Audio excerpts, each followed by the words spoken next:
எல்லாருக்கும் விநாயகர் சதுர்த்தி நல்வாழ்த்துக்கள். எல்லாரும் ஹாப்பியா ஹெல்த்தியா இருங்க. இன்னைக்கு விநாயகர் சதுர்த்தி ஸ்பெஷல் என்ன பண்ண போறேன்னு பார்த்தீங்கன்னா, தேங்காய் பூரணம் பண்ண போறேன். ஸோ அதனால தேங்காய் வந்து திருகி வச்சிருக்கேன். இது பாயசத்துக்கு வேண்டிய முந்திரி பருப்பும் தேங்காவும் நெய்யில் வந்து ரோஸ்ட் பண்ணி வச்சுருக்கேன். நான் வந்து இன்னைக்கு வேர்க்கடலை பூரணமும் பண்ண போகிறேன். ஸோ வேர்க்கடலை எடுத்து வச்சுருக்கேன். இந்த வேர்க்கடலையும் எள்ளோ. ஸோ இந்த வேர்க்கடலை 2 டேபிள் ஸ்பூன் எள்ளு, அப்புறம் எந்த அளவுக்கு வேர்க்கடலை எடுக்கிறீங்களோ அதில் அதே அளவு வந்து வெல்லம் எடுத்துக்க போகிறோம். ஸோ இதை வந்து எல்லாம் மிக்சியில் அடித்து எடுத்துக்க போகிறோம். அப்புறம் பார்த்திங்கன்னா பாயசம் பண்ண போகிறோம். ஸோ இது என்ன பாயசம்னு பார்த்திங்கன்னா பச்சைப்பருப்பு பாயசம். ஸோ வடைக்கு மாவாட்டி வச்சுட்டேன். ஸோ 1 by 1 எல்லாம் பண்ண ஆரம்பிச்சிடலாம்.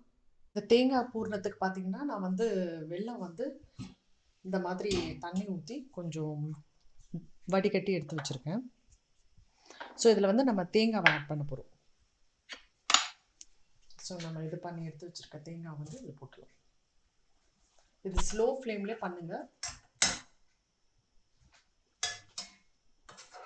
லோ ஃப்ளேமில் இது கூட பார்த்தீங்கன்னா ஒரு சிட்டிகை இது சுக்கு ஆட் பண்ணுறேன். அப்புறம் ஒரு சிட்டிகை உப்பு. நம்ம எடுத்து வச்சுருக்க வெல்லமும் வேர்க்கடலை எள்ளு இதை போட்டு மிக்சியில் வந்து ஒன்றும் பாதியமாக கிரைண்ட் பண்ணி எடுத்துக்கலாம். தண்ணியெல்லாம் ஆட் பண்ணணும்னு அவசியம் இல்லை அதுக்கு. ஸோ பார்த்தீங்கன்னா இப்படி தான் அரைக்கணும். இதை வந்து பவுலில் போட்டுடலாம். ஸோ கொழுக்கட்டை மாவு ரெடி பண்ணிவிட்டு இதெல்லாம் உள்ளே வச்சிடலாம். இந்த பூரணம் உள்ளே வச்சு ஸ்டீம் பண்ணணும். நம்ம போட்ட தேங்காயில் இந்த வெள்ளைப்பாகில் நல்லா சோக் ஆகிடுச்சு. ஸோ இப்போ நிறுத்திட்டிங்கன்னா கரெக்டாக இருக்கும். ஏன்னா அந்த வெல்லம் வந்து அப்படியே கட்டி ஆகும். ஸோ அதனால் ரொம்ப கட்டி ஆகிடுச்சுன்னாலும் நல்லா இருக்காது. ஸோ இந்த மாதிரி இருந்ததுன்னா, இந்த கன்சிஸ்டன்சி இருந்ததுன்னா இப்போ ஆஃப் பண்ணிட்டிங்கன்னா கொஞ்சம் நேரத்தில் சூடாறினோடனே கொஞ்சம் எல்லாம் ஒன்றா சேர்ந்து வந்துடும். இப்போ பார்த்தீங்கன்னா பால் வந்து நான் சூடு பண்ண போகிறேன். இப்போ வந்து பாசிப்பருப்பு பாயசத்துக்கு வந்து ஸோ பால் கொஞ்சம் கொதித்தோடனே கொஞ்சம் தண்ணி போட்டு நான் வேக வச்சுருக்கேன். ஸோ அதை வந்து இதில் ஆட் பண்ணணும். இங்கே பார்த்தீங்கன்னா எண்ணெய் காஞ்சிட்ருக்கு சுண்டலுக்கு. ஸோ சுண்டல் வேக வச்சு எடுத்துக்கிட்டேன். ஸோ அதை தாளிக்கிறதுக்கு வந்து கடுகு, சீரகம், காஞ்ச மிளகா, கருவேப்பிலை. இது வந்து கடைசியாக ஆட் பண்ணுறதுக்கு தேங்காயும் பெருங்காயமும் எடுத்து வச்சுருக்கேன். ஸோ இப்போ இதை தாளிச்சிடலாம்.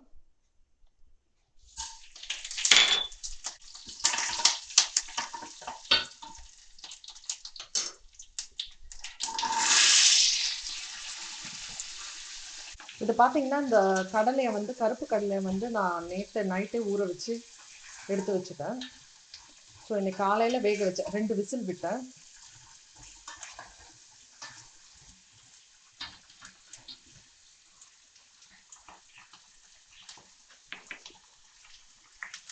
ஸோ இப்போ நல்லா வெந்ததுனால இப்போ தேங்காயும் பெருங்காயமும் ஆட் பண்ணி ஆஃப் பண்ணிடலாம். ஸோ அவ்வளோதான், இது முடிஞ்சிடுச்சு. சுண்டல் முடிஞ்சிடுச்சு.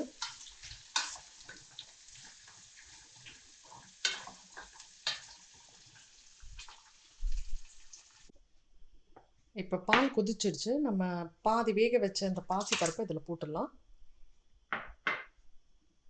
பார்த்தீங்கன்னா நான் அந்த பருப்பை வந்து ஏற்கனவே தண்ணியில் போட்டு கொஞ்சம் குக் பண்ணி எடுத்து வச்சுட்டேன். ஒரு பாதி குக் பண்ணி எடுத்து வச்சுட்டேன். ஸோ இது வந்து ரொம்ப குழைய வேகக்கூடாது. இது வந்து இந்த மாதிரி பருப்பாக இருந்தால் தான் சாப்பிடும்போது நல்லாயிருக்கும். ஸோ இந்த ஸ்டேஜில் வந்து நான் வெல்லம் ஆட் பண்ணிக்கிறேன். இந்த வெல்லம் பார்த்திங்கன்னா ஏற்கனவே நான் பாகாக எடுத்து வச்சுருந்தேன். ஸோ அது இதில் ஆட் பண்ணிக்கிறேன்.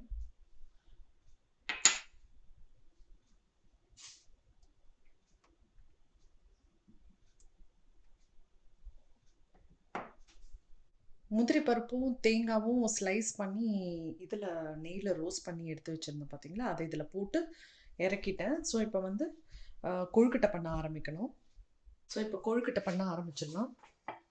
ஸோ மாவை ஏற்கனவே பண்ணி வச்சுருக்கேன். கொஞ்சம் வந்து கையில் வந்து எண்ணெயை தொட்டுக்கிட்டு இந்த மாதிரி பால்ஸ் பிடிச்சி வச்சுக்கலாம்.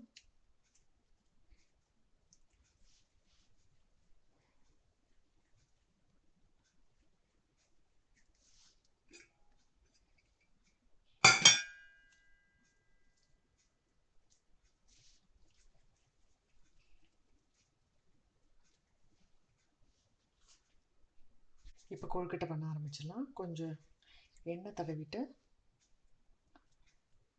இந்த பால்ஸில் இருந்து இப்படி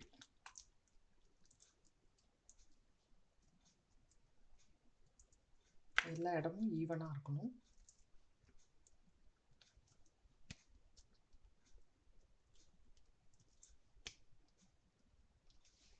ஃபஸ்ட் இந்த வேர்க்கடலை, எள்ளு, வெல்லம் போட்டு பண்ணது. இது ஸ்டஃப் பண்ணி ஃபஸ்ட்டு பண்ணிடலாம்.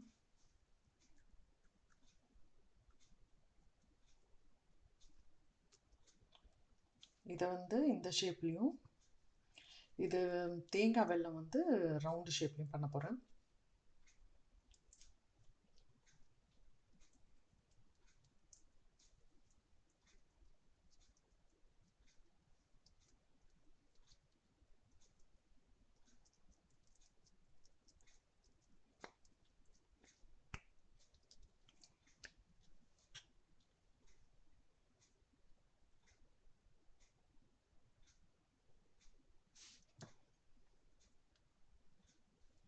இவ்வளோ போதும். இதை ரவுண்ட் பண்ணிடலாம்.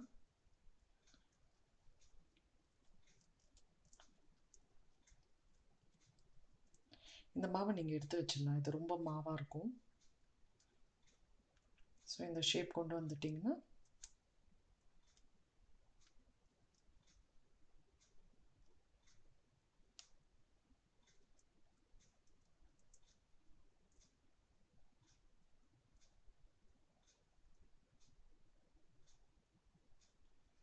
ஸோ இது ரெடி ஆகிடுச்சு. ஸோ இதெல்லாம் பண்ணிவிட்டு எப்படி வந்ததுன்னு காமிக்கிறேன்.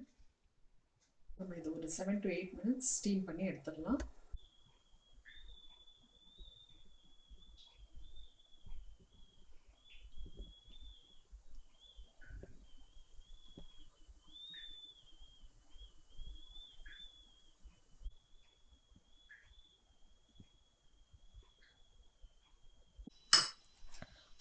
இது பார்த்தீங்கன்னா உளுந்து வந்து ஊற வச்சு அரைச்சி வச்சுருக்கேன். இதிலே பச்சை மிளகாவும் போட்டுட்டேன், பெருங்காயம், உப்பு எல்லாம் ஆட் பண்ணிட்டேன். ஸோ கருவேப்பிலை ஆட் பண்ணிவிட்டு இது எண்ணெயில் போட்டு எடுத்துட வேண்டியது தான்.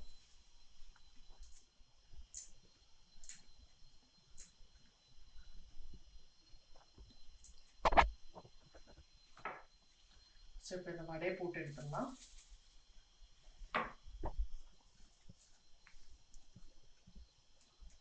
நான் பிளாஸ்டிக் கவர் யூஸ் பண்ணுறேன், ஈஸியாக வரும்னு.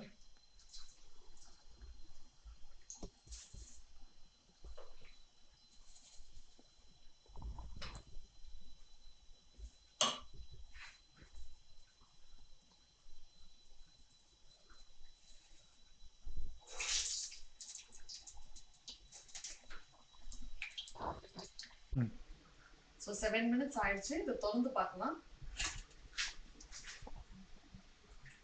நல்லா தான் வந்துருக்கு.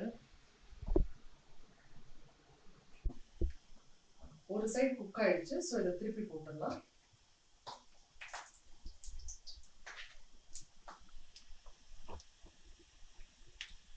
நம்ம வடை நல்லா குக் ஆயிடுச்சு. ஸோ நம்ம எடுத்துடலாம் இதை.